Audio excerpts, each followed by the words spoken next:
guys, welcome back to my channel. I hope you're doing well today. I have another big unboxing for you guys today. I guess I've just decided to do all my luxury purchases early in the year. Simply because, as you guys all know, the price always go up, you know, when there is the opportunity or I guess agreement with my significant other half that I can go ahead and make these purchases. I promise him that after this bag, I am entirely on ban island and I will not be buying anything for the rest of the year, if not for another 2 years. Maybe I shouldn't tell you guys that, since this is a luxury channel. I don't know if I really believe myself either, right? Because, you know, I can't seem to really stop. But this is a bag on my wish list, and you can check out my wish list video. I'll link it somewhere below. But it's one of the signature bag or iconic bag that you kind of just need to have it in your collection. Again, sorry, I don't mean everyone needs to have it, but it's definitely one of their classic, historical, iconic pieces from Dior. If you follow my channel, you know the only other Dior bag that I have in my collection is the Mini Lady Dior, and I will do a comparison or kind of just a quick chat video about the Mini Lady and this bag I'm about to unbox. You can probably tell from the title what it is, but again, I don't know if the thumbnail will show the color or not, so let's just do it. Okay, so also, in case this is the first time you watch my video, I live in a city with no luxury boutique. So this is kind of tell you if that's the case for you as well. You are able to buy because you can always locate a sales associate who are willing to ship the bag to you. Things will be easier if you have an existing sales associate. So like if you are purchased a bag at some point in the past. So I have this wonderful sales associate that kind of I work with, and she just shipped everything to me. They generally will try to ship you the shopping tote, the ribbon, the whole shipping, so that you have the same in-boutique experience. Except when they ship the bag, sometimes the shopping tote gets wrinkled a little bit. That's not their fault, it's just the shipping and everything. But it's okay, it's as close as it gets from like an in-store shopping experience. So I love these Dior ribbons. They give you a ribbon on the handle, and it's just this beautiful satiny color, like material with the word Dior on it. It's beautiful. You know, it's the same ones that I have with when I purchased my Mini Dior as well. And then the bag texture is also really nice. It's kind of this, you know, cool textured paper bag. And then they have this little bee logo inside here. It's really cute. Anyways. And then we have the box with the bag in it. So here is the actual box. Not as pretty as when you get it from the store, I guess, but this is as good as I can get to show you guys. It's a beautiful Dior box. It's very similar. The whole packaging, actually, no, that's inside that's the dust bag. Anyways, the whole packaging is the same. I think it's been the same since even when I purchased my Lady Dior, which is about 2 years ago now. So they've kept the same packaging and everything. You obviously have the holiday special packaging. So if you purchase the bag around holiday time, they have very beautiful, special, unique designs for those time of the year. But anyways, it's all good. I'm happy with the classic packaging. Like I said, the ribbon is just very silky, very smooth when you untie it. It's beautiful. And here is the square shaped box. I think my lady, she gave it to me in like a longer box that looks almost like more like a shoebox, but anyways, just beautiful. And then inside we have the dust bag. Dust bag, again, the text is in gold. My Mini Lady Dior, I think it's in gray. So, but the material feels similar. Yeah, it's similar kind of material, I believe, but I can do a more detailed comparison video if that's what you guys are interested. So it has a nice gold Dior word on it. Oh, and also they have this like gray Dior with their care booklet with the card of when you purchased the bag, where and when you purchased the bag, and then the gray care booklet. If you guys are interested in these things. I think I mentioned in my Lady Dior unboxing, like their authentication card is not the same as like the Chanel ones, right? Like where you have a serial code. This is very similar to what you will get for like a Prada bag when you buy them from the store. They just shows you when and where you've purchased the bag, so that if you ever do need a repair or something like that, you could use it as proof for that purpose. And then here is the receipt envelope. And now the reveal. It's the saddle bag in black in this beautiful grained leather.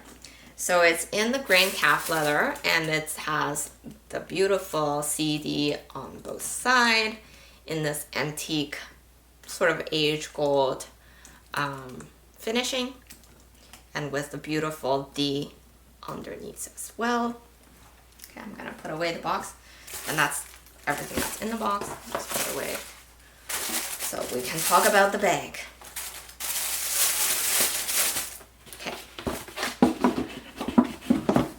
Oh, it does.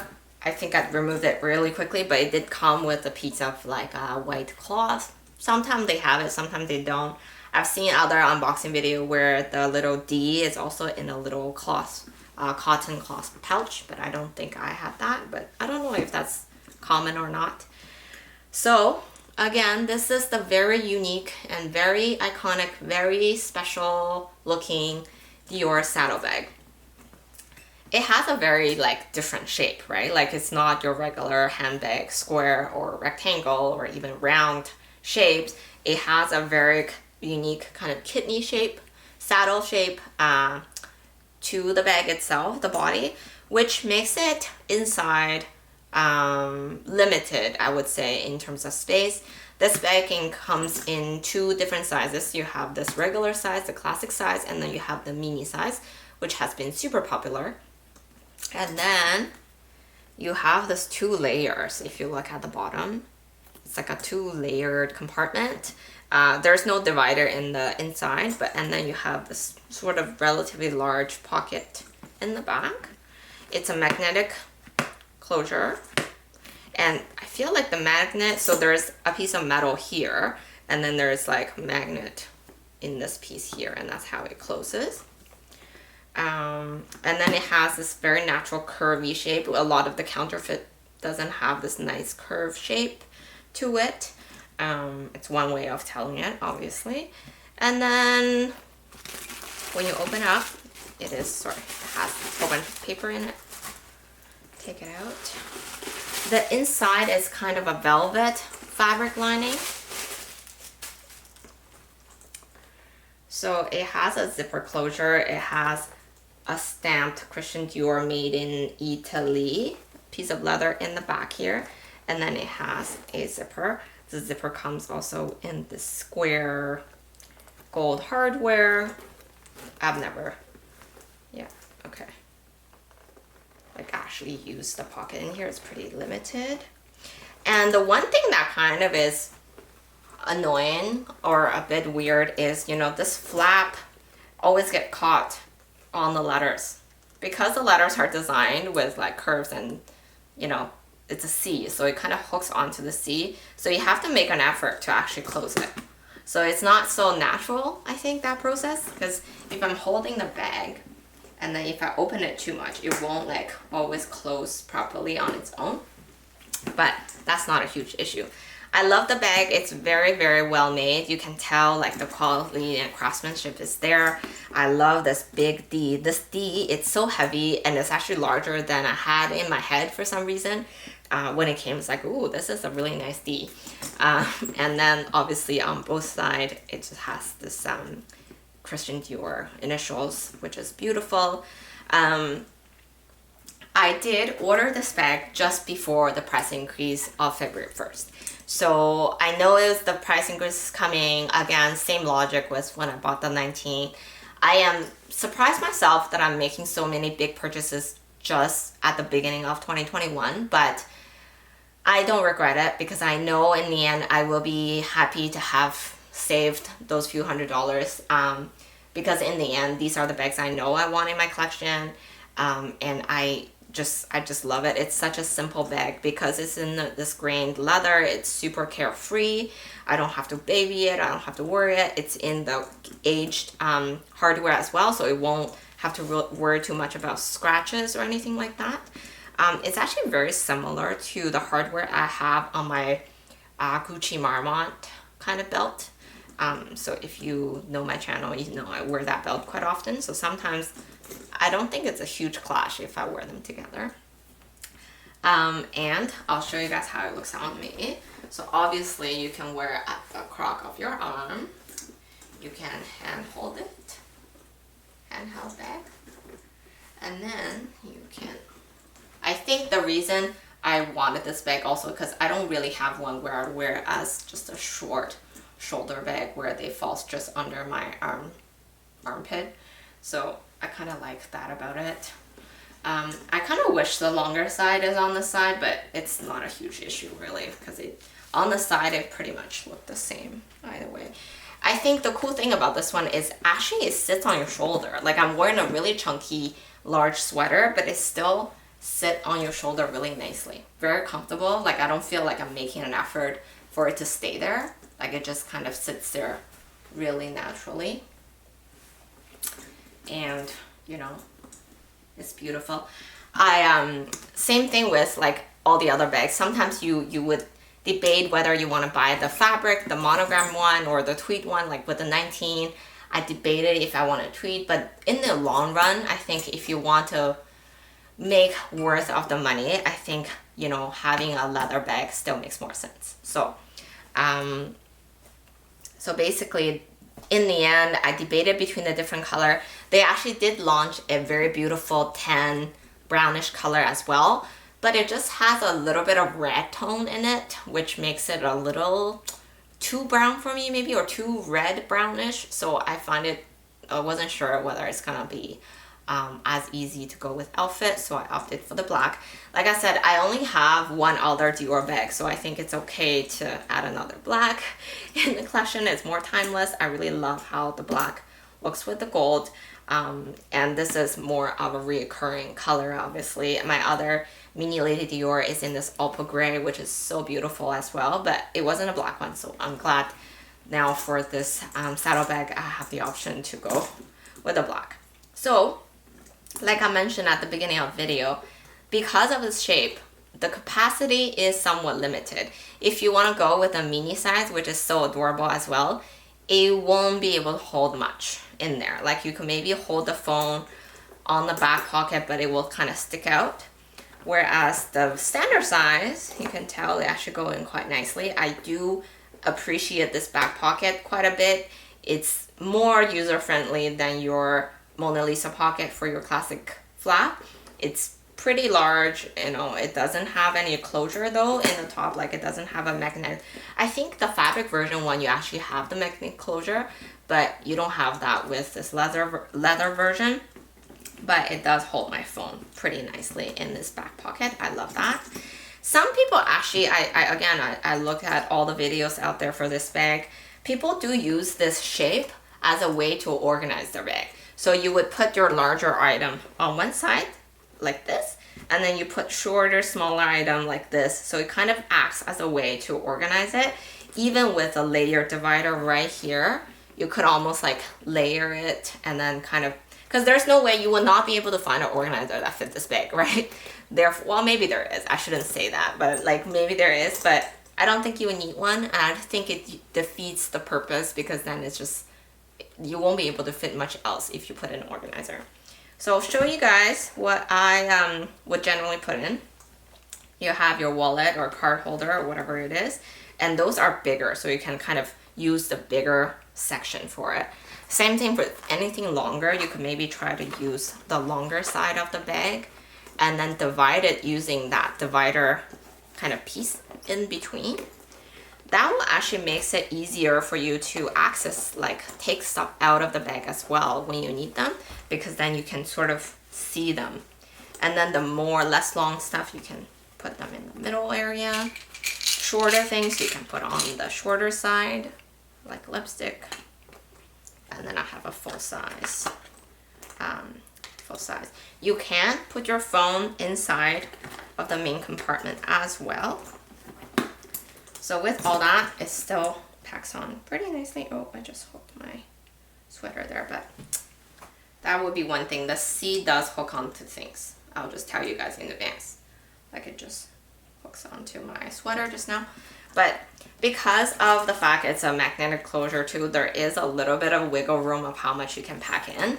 But I was able to put in all that without compromising the shape of the bag too much. But it gets quite heavy because it's a full leather bag. It is quite heavy. But I think it makes the bag feels a little bit more high quality and very it feels very durable. Okay, I'll take, and then you can probably still pack in like a hand cream. Yeah, all that still is fine. I do have the back pocket still freed up, so I can put some cards. You can put in like a small card holder in the back as well, I would think.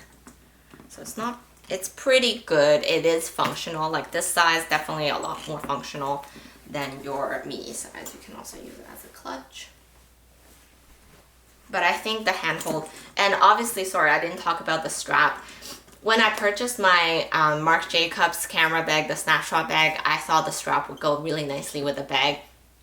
But first of all, it has a shiny hardware. And I do think it's a little weird to have a Marc Jacobs strap on a Dior bag. Maybe down the road at some point, I'll consider buying a strap for it. But for now, I'm happy without a strap.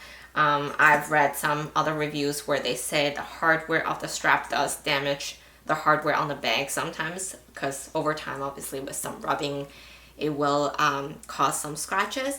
So something to consider as well. I think I'm happy without the strap for now, but we'll see. Maybe that's something for later this year. Okay, so again, to show you, you have your hand cream, your full size floss, and then the phone, card holder, your key pouch, your, travel size painkiller, lipstick, oh, and a compact mirror. I think you have room for a little bit more, but not that much more. Like if you want to trade off some things for a pair of sunglasses or something like that, it will get pretty snug. But like I said, I think because of the shape of it, it's actually not too bad for you to get things out of the bag. For the mini, like if you look at this opening, it's actually kind of a small opening. So it is a bit tricky to reach in and out of it. The mini would make it a bit harder, but this medium, I would say it's still quite functional and very easy to use. Anyways, again, I wasn't expecting to show you guys another unboxing of another big purchase this soon, but I'm happy to do it. And I really like, in reality, I know depending on this when the video goes up, but in reality, I purchased both bags within a span of the month. It was a hard hit on my bank account, but like I said, now with the price increase, I think this one went up $400, if I'm correct, something like that. You know, in the end, I still think it's good that I've made the purchase just before the price increase. So anyways, thanks again for watching. I am very excited to be showing these to you. I have more content for you. And if you would like to see a more close, like, a comparison of this bag or what it can fit or a more fulsome review of it, please let me know in the comment below and I'll be more than happy to do them for you. Thank you. Bye.